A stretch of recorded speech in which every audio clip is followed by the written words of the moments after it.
Here's how to update Roblox on your computer. So the first step is to uninstall Roblox.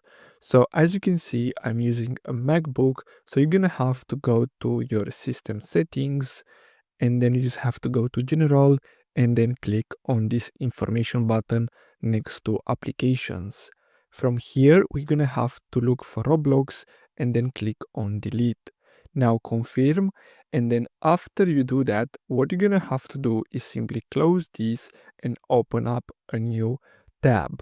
So we're gonna have to search for Roblox download and then click on the first one.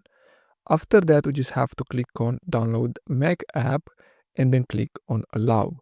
We just have to wait until this loads up, and then what we're gonna have to do is simply double click to install it. So we're gonna get the new version of Roblox. So basically that's all you have to do. Don't forget to like and subscribe. Thanks for watching.